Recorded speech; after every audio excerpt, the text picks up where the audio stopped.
Zoti Çollaku, ju në fillim u pozicionuat pro Bashës dhe më pas bët shkëputjen kaluat te zoti Berisha. Ajo e reja është që unë dua të di sot është çfarë i that Bashës kur ikët dhe çfarë i that Berishës dhe çfarë biseduat me të kur u kthyet në Partinë Demokratike që u quhet rithemelimi. Pyetje shumë interesante. Ta bëjmë qartë. Unë nuk mbështeta Bashën kundra Berishës apo Berishën kundra Bashës. Unë vlerësova dhe vendosa që do të qëndroj ku qëndron legitimiteti zyrtar legal i Partisë Demokratike, sigla e Partisë Demokratike. Po pse ikët pse? Ja kam bërë qartë zotit Basha që në fillim që mbështetja për të, patjetër që unë ndaja edhe nga idetë apo qëndrimet që diskutoheshin atë kohë, për mendimin tim mbetet dhe sot, këtë kam thënë për herë që Shtetet e Bashkuara të Amerikës mbeten lati kryesor jetik strategjik i këtij vendi dhe i Partisë Demokratike, dhe çdo situatë aciditeti apo konfliktualiteti me ta është e dëmshme në Partinë Demokratike dhe para kësaj Partia Demokratike duhet sakrifikojë çfarë do qoftë, për sakrifisë si e vlen me kostot personale çdo kujt, por vlen për PD dhe këti qëndrimi janë dhe sot. Në atë kohë ky qëndrim ishte pakic, pastaj u bë shumic, pastaj në bëhet pakic, por unë kam qenë gjithmonë do të jem gjithmonë në këtij parimi. Prandaj qëndrimet e kam mbështetur në këtë plan. Dhe çfarë i the zoti Berisha? Zoti Basha i kam thënë, zoti Basha i kam thënë shikoj, mbështetja ime për ty nuk është për ty personalisht, megjithëse ndaj respekt. Mbështetja është pse këtu është Partia Demokratike. Dhe unë mendoj që Partia Demokratike duhet të jetë aleate në krah të Shtetit Bashkuar të Amerikës. Kur diskutoj çështja u zhvilluan ato historitë e brendshme të PD-s dhe erdhi dhe me zotin Basha kam diskutuar përpara se të jepë verdikti final i vulës dhe legitimitetit të përfaqësimit të PD-s. Dhe i kam thënë këtë gjë kur ende ishte në proces diskutimi çështja e vulës. I kam thënë shiko, kjo PD-ja u nda. Këtu është një pjesë, atje është një pjesë.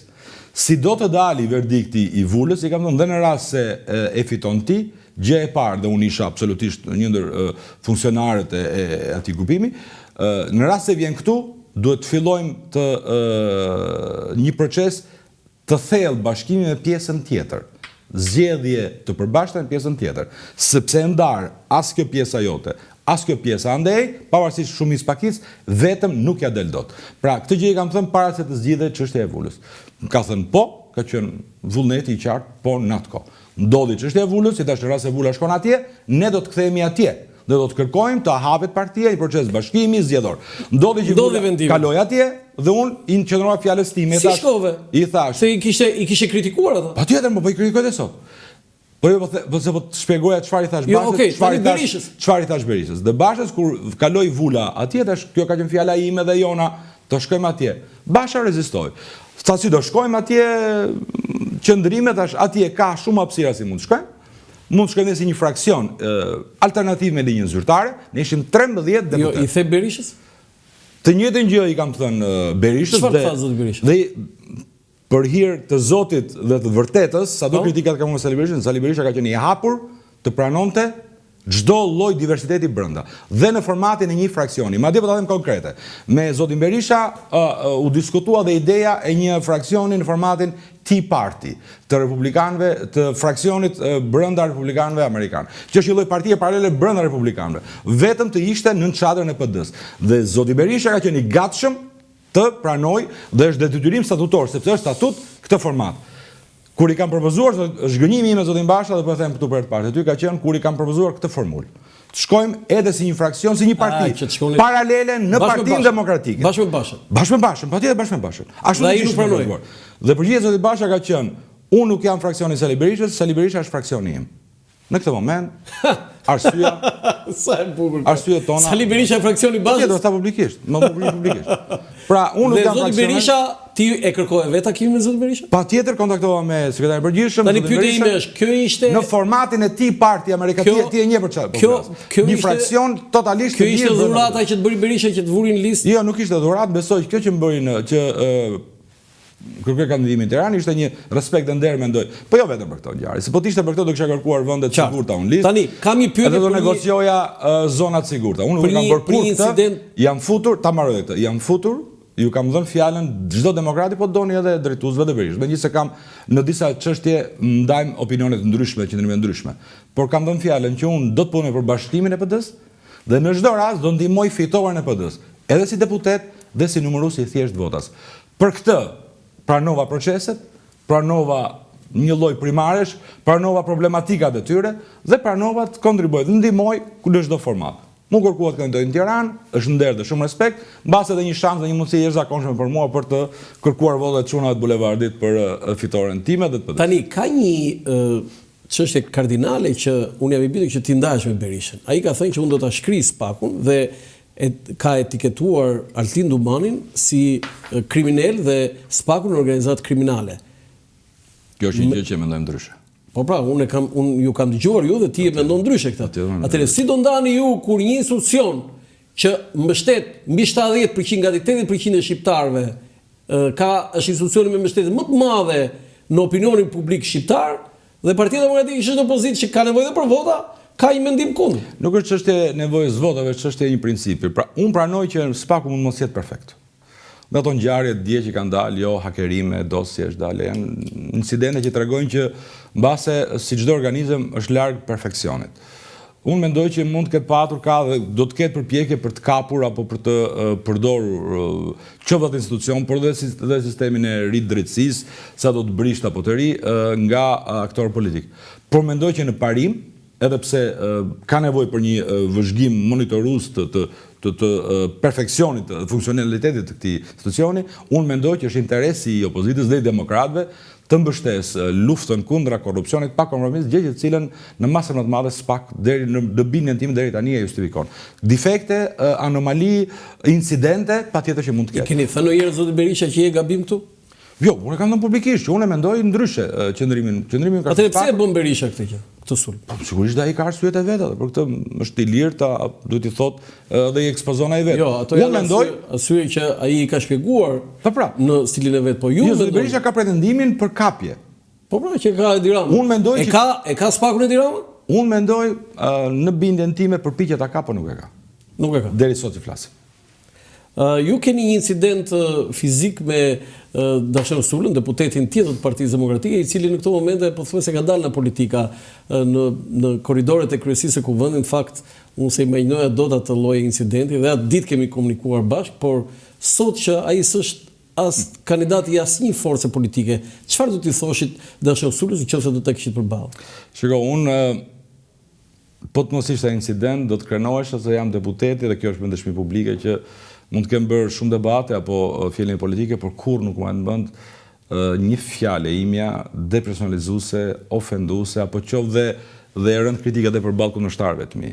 Unë kam përbërë opozitë me argumenta, me arsye, kur nuk mani mend asnjë lloj termi, zhargoni, fyes apo depersonalizues këshier skuj. Dhe fundi gjë që mund të prisja është që të më vinte një situatë të tillë e provokuar nga një koleg brenda llojit.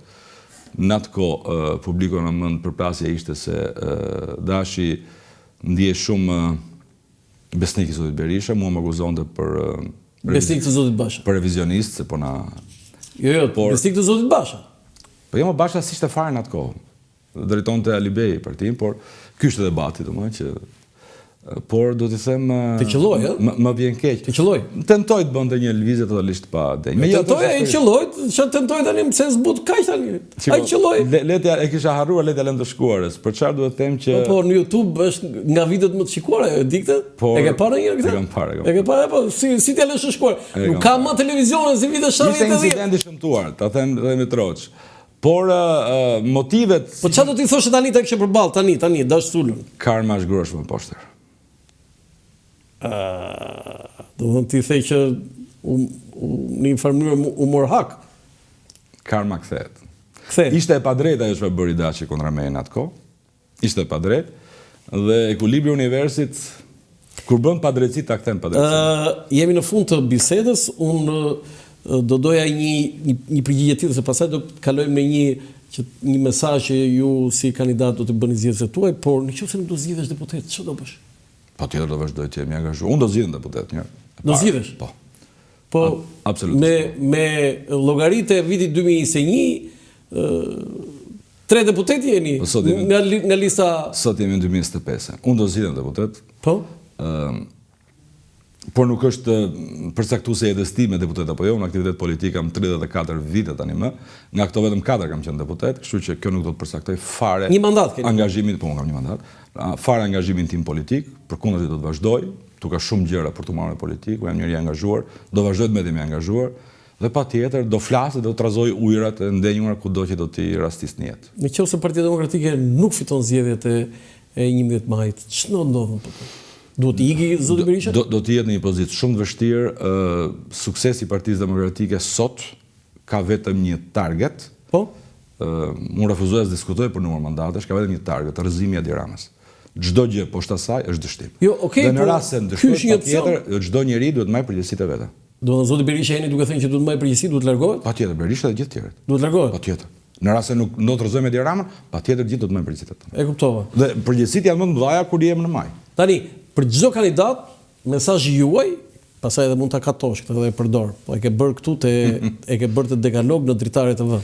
Në çfarë ju drejtohesh? Ti nuk e mban mend, po në zgjedhjet 2021 kam bërë njëjtën gjë në emisionin tënd dhe ka qenë një ndër spotet më suksesshme dhe më ka sjellë shumë fat. Kështu të falenderoj që ma dhe fatin dhe mundësinë për të dytë. Përsëri mund ta bësh këtë gjë në Dritare TV në dekalog. Të falenderoj megjithëse nuk e di ta aktroj shumë mirë, po ju drejtojmë gjithë atyre që më njohin nga një jetë dhe deri më sot me dy fjalë zemre. Unë jam Krishnik Çollaku, kandidoj në Tiranë, jam lindur rritur në këtë vend. Jam angazhuar në Tiranë që nga 8 dhjetori 90-s, në jetë akademike, diplomaci, jetë politike, nuk e përjashtoj veten nga gabimet apo defektet hera herës, por kush më një gjë garanton, që unë çdo gjë që e bëj dhe kërkoj në mënyrë të vërtetë. Kështu që kërkoj sot votën çdo njeriu që te unë gjen model të politikës, një politike të arsyes, një politike të argumentit, të respektit, të moscënimit të personalitetit dhe të dinjitetit tjetrit, një betejë idesh, jo një betejë midis njerëzish. Kush mendon që politika jon ka nevojë për këto modele, të pastra, imune nga çdo cënim korruptiv apo degradues i personalitetit dhe i figurës së çdo politikani, tek Krishnik Çollaku e ka një përgjigje dhe ka një adresë për të votuar.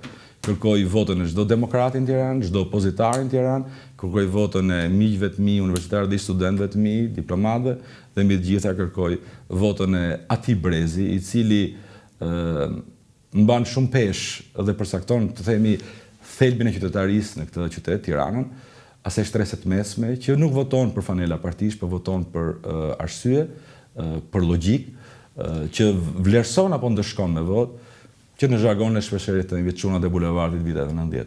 Pikërisht atë vot kërkoj dhe jam i bindur që kushdo më dëgjon do të besoj se kjo është një kërkesë e sinqertë, e vërtetë, dhe ky sinqeritet dhe kjo vërtetësi do të më kthehet mbrapa duke më dhënë besimin dhe mbështetjen patjetër që angazhimi politik dhe fjala ime dhe sjelljet e mia të vazhdojnë të jenë aktive edhe në Parlamentin e Shqipërisë, por edhe në jetën politike dhe publike të Tiranës. Ju falenderoj me mirënjohje të gjithëve. Zoti Çollaku, të falenderoj për bisedën, të uroj suksese në 11 maj. Faleminderit. Dhe mbarësi. Faleminderit edhe ty për të intervistë, shumë atipike, por shumë të këndshme. Ky ishte emisioni dhe intervista me zotin Krishnik Çollaku, kandidati i Partisë Demokratike në qarkun e Tiranës, po mos u largoni, pas pak do kemi një intervistë me zotin Blendi Gonxhe, kandidati i Partisë Socialiste në qarkun e Tiranës, ministri i Ekonomisë, Kulturës dhe Inovacionit. Rrini me Dritare TV këtu me mund ta pyesësh nëse nuk do të ishte ministri do të votonte mua apo jo. Po patjetër do ta pyes, kjo është gjë më normale. Mirupafshim.